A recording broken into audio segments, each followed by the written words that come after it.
ladies and gentlemen. How are you? So, here we are, my first official review.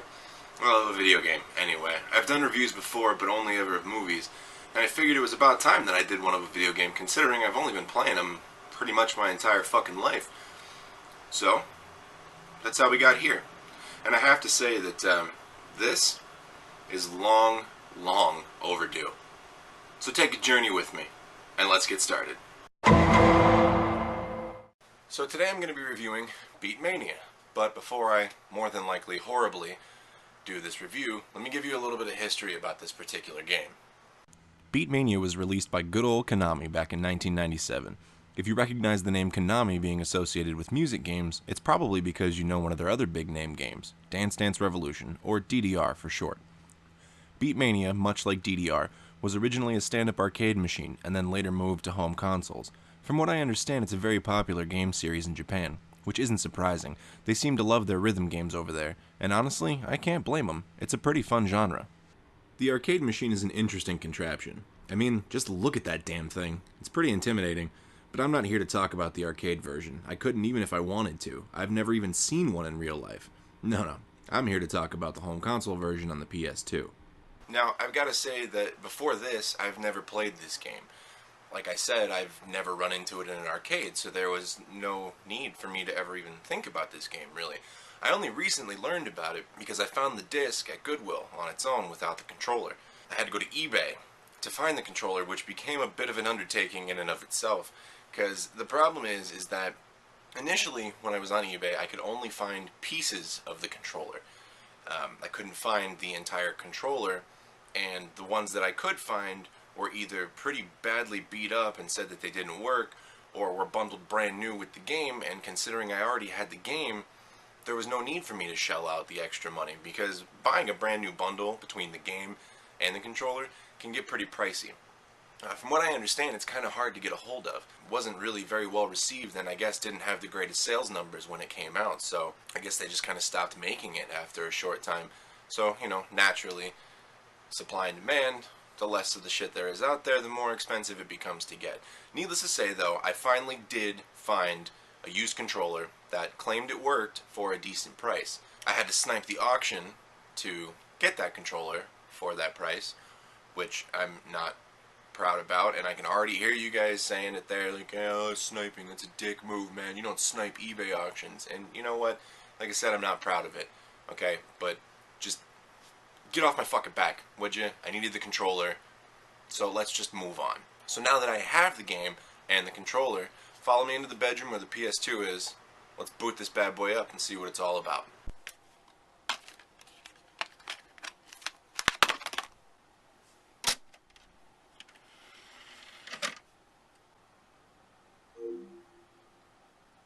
I'm ready. So ready.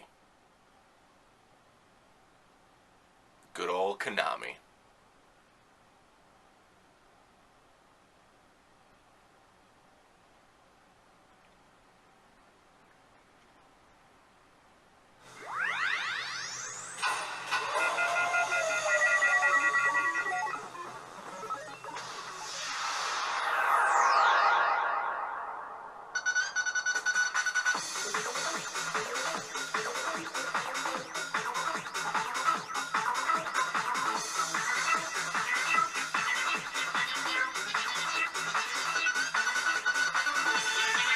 Two hours later. Well, that was interesting. I mean, the intro is just weird. I mean, it's kind of cool, but mostly just weird. And that music, I mean, it's a little annoying, but in all fairness, it did do a good job of getting me hyped up to play the game. As if I wasn't already stoked to play the game. Why do you think I went through so much trouble to find the controller to play this game? I had no intention of reviewing it when I bought it. I just wanted to play it because I like rhythm games. But that did do a pretty good job. Also kind of let me know what I was in for, so I guess I appreciate that on Konami's part. Okay, so here is the controller. It consists of a series of buttons divided into 2 rows and a turntable. The bottom row of buttons is white and has 4 buttons, as you can see. The top row is black and has 3 buttons. You also have your start and select buttons. Now, when I mentioned that I could only find pieces of the controller, let me explain. On the back of the controller is this little eject button. Push that button and pull on the button panel and the whole thing comes off. Not quite sure what this was for. I assume that it's so you can just replace that one panel if the buttons start to go out, but you know what, if you ask me, it was pretty cool of Konami to think that far ahead about their controller. The first thing I notice is that there are a ton of options on the main menu. Each option is explained on the bottom of the screen, so I'm not going to bother going through them right here. I'll just go right into the game. I'm interested to see how this works anyway. So when you get to this screen, you'll see that you're presented with two options for gameplay. You can either do Classic Beatmania or Beatmania IIDX, I guess? LLDX? Whatever. Anyway, original Beatmania only uses 5 of the 7 keys on the controller, while Beatmania XDLL, whatever, uses all 7 keys. For the sake of not losing my sanity, I'm just going to go ahead and do regular Beatmania. Okay, so I can do single for 1 player, battle for 2 player, and double? Wait, this game can be played with 2 of these damn controllers by 1 player? What the fuck, man? People are that good at this game? Actually, you know what? I haven't played it yet. It might not be that hard, so let's just try it out first. Up front, you can see that there is a pretty decent selection of songs. Not nearly as many as I would probably want, but a decent enough selection to keep you entertained for a while, I suppose. There are numbers on the right side of the song titles. I assume that's to mark the difficulty level? I played a few of the first songs to get used to it, which I assumed would be the easy ones. The buttons are hard to get the hang of. Having them on 2 different rows is a little disorienting. It's hard to remember where your fingers are in conjunction with the buttons. The turntable is shockingly sensitive. I mean sensitive, in the way that unless you need to use it in the game, you probably shouldn't even touch it. Don't even keep your hand near it, in fact. The slightest touch in this thing will register in the game and count as a miss. I mean, holy shit is this thing sensitive. It's kind of nice considering that, you know, it should just take a little bit of movement, especially with moving your hand back and forth across the keys, but even still, how sensitive did this thing really need to be? I was having a good time with this game. It's fun. Damn fun. However, after I got to the end of the 3rd song... Wait a minute. That's it? 3 songs? Why do I only get to play 3 songs before the game decides that I'm done? Who the hell does this game think it is to say that it can just decide when I'm done with this experience? That's not cool. I don't agree with that at all, man. I mean, 3 songs is a warm-up. That's a cock tease. I was just getting into it. I intended on playing way more, but apparently the game's just going to be like, no, fuck you, bro. I think you're done for the day. I mean, in the arcade, I could see this being a feasible strategy. Because it's the arcade. It runs on money. Cutting you off is how they get you to put more money in to keep playing the game. But this is a home console version. I'm playing it on the PS2. I already bought the game. And the controller. I own it. It's mine. There's no need whatsoever to cut me off from playing this game. Now, don't get me wrong. I know I can just restart the thing. And play more songs. That's fine. And that's obviously what I'm going to end up having to do. But why cut me off at all? It just doesn't make any sense on a home console version. I don't know. Maybe I'm just overreacting, but that's just my opinion. It just doesn't make a whole lot of sense. I mean, in any other rhythm game, you can play as many songs as you want before you decide you're done. It's up to you to decide you're done, which is how it should be. Again, you paid for it. It's yours. I don't know, man. Whatever. Let's just restart it and keep going. Even more aggravating than the game only allowing you to play 3 songs is what I didn't show you before the game over. After your 3rd song, you're immediately taken to this screen. It's a credits screen.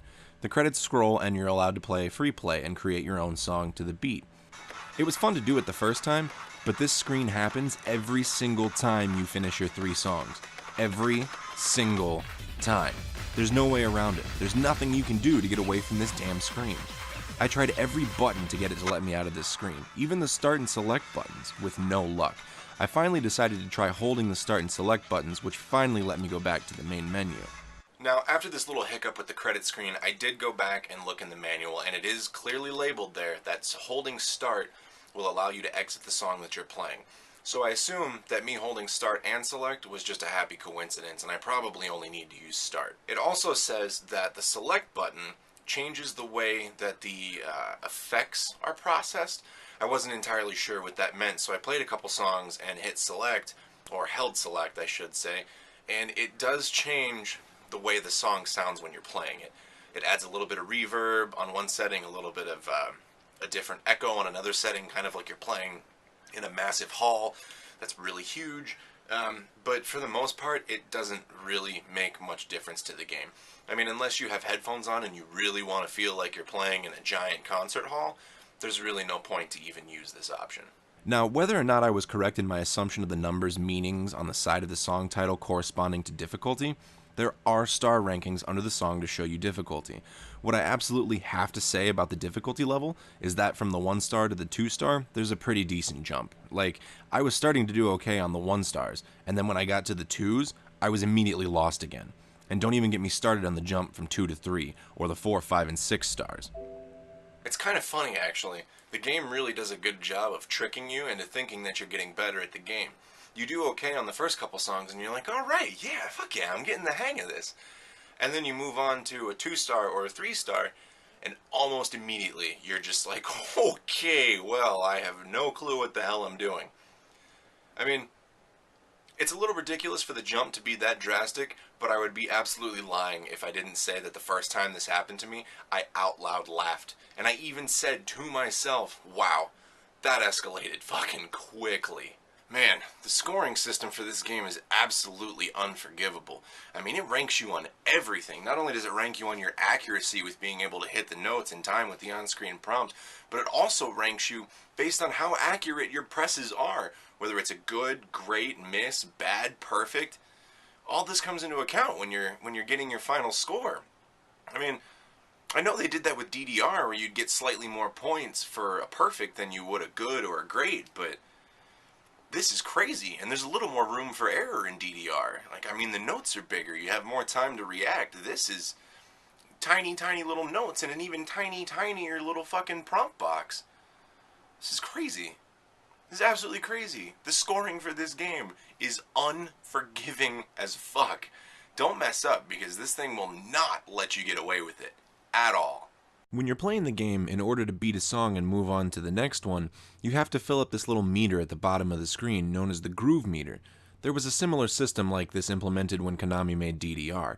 You had to get the bar up past a certain point, or else it would just fail you. And believe me when I say, it will fail you.